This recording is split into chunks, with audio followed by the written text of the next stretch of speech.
Upline, bakit po maganda mag-networking lalo sa panahon ngayon? Actually, kahit wag mo nang ipanahon ngayon, kaya ako nag-join sa networking kasi lumaki ako sa traditional business. Both my parents, father side and mother side, may kanya-kanya sila dalawa. And nakumpay ko nung nakita ko ang networking, na-inlove ko talaga ako ng sobra kasi pwede kang kumita ng sobrang laki pero hindi mo kailangan matali sa isang location lang. Kasi the moment nagkaroon ka ng negosyo, it's very common sa mga negosyante magsasabi na, ay hindi ko maiwanan yung tindahan ko, kailangan ko asikasuhin. Yun ang lagi ko narinig sa parents ko eh. Kaya nga, lumaki ako na walang umaattend halos sa mga school activities namin.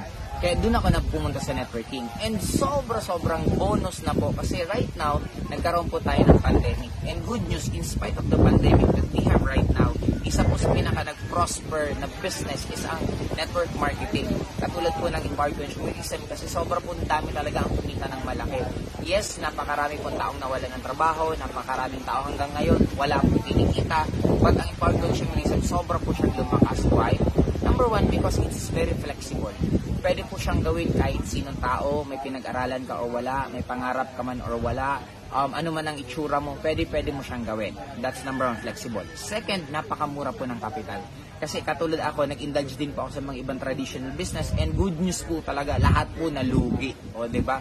Nag-try po ako ng food cart, nalugi kasi yung mga malls mismo, yung promotion nila ng tao, hindi ganun kalakas. Ang bottom line, yung expenses ko nandun tuloy-tuloy kay lugi. Nagkaroon din po ng restaurant. Ang problema naman po kasi yung restaurant, tinamaan ng pandemic. Ibig sabihin, nung nagkaroon ng pandemic, yung mga tao hindi lumalabas, bagsak po talaga yung restaurant. Kaya, since nagkaroon po ako ng mga comparison, katulad po kasi nag-boosting din po ako sa resto.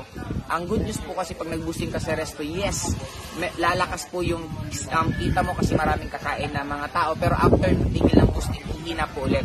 Then, kailangan mo naman ng boosting para naman malalakas kumain. Sa networking po kasi napaka-good news ng mag-boosting. Bakit? Pag nag-boosting ka, may mga nag-join sa'yo, lifetime na po yun nandyan sa'yo. Unlike po sa traditional business kasi nawawala din sila ulit. Kaya nakumpara ko talaga ng sobra. Before, bakit ako nag-join sa networking? Kasi nakita kong mas maganda compared sa traditional business. Nung kumita na po ako, yumaman na po ako, at medyo marami-rami pong sobrang pera, sabi ko, try ko kaya ulit mag-traditional. Nung nag-try ako, napatunayan ko po talaga na walang dihamak, mas sobrang ganda po ng network marketing. Kaya kung ikaw, yung tipong tao na gustong-gusto mong yumaman talaga in a very short span of time, pag sinabi kong short span of time, mga 2 to 3 to 5 years, pwede ka nang yumaman, ikaw yung taong gusto mo makapunta sa iba't ibang bansa na ang kagandahan, hindi po tali yung sitwasyon mo kung nasaan ka. Pwede kang pumunta ng iba't ibang bansa na nagbi-business and pleasure ka. Kasi pwede mong gawin ng negosyo kahit saan mo gusto. At number 3, ang pinakamaganda pa po dito, marami kang natutulungan. Kaya kung gusto mo na yung mga pinagsasabi ko mangyari sa yon, gawin mo po ang Empowered Consumerism. Kaya kung ikaw ang nanonood dito at good news, tinapos mo yung pagkahaba-habang sinabi ko, isa lang ibig sabihin yan. Sign na po yan na dapat kang sumali. Kasi hindi mo to papanoorin kung hindi ka tinatamaan kahit papano ng mga sinasabi ko. Kaya nagkakaroon ng trigger point yung mga sinasabi ko kasi matagal mo nang gusto talaga magbagong buhay niyo. And good news guys, nagbabago na po ang mundo. And sa pagbabago ng mundo, isa po talaga sa pinaka nakapagsabay kasi kumbaga words will never be enough already kasi nag-prosper siya ng sobra in spite sa nangyayari sa ngayon. Kaya because sa nag-prosper siya, eto na po talaga yung lalakas sa business sa pagdating ng oras. Kaya ang kagandahan, makakasabay ka pa. Kasi ngayon pa lang napatunayan gaano kaganda ang network marketing, ang positive na po masyado ang mga tao pag sinabing network marketing. Kaya ikaw, kung hindi ka pa po nai-involve, good news, welcome na welcome ka po dito kasi I'm sure gagawin mo tong business na to, sigurado kikita ka ng malaki kasi hindi mo lang to gagawin mag-isa.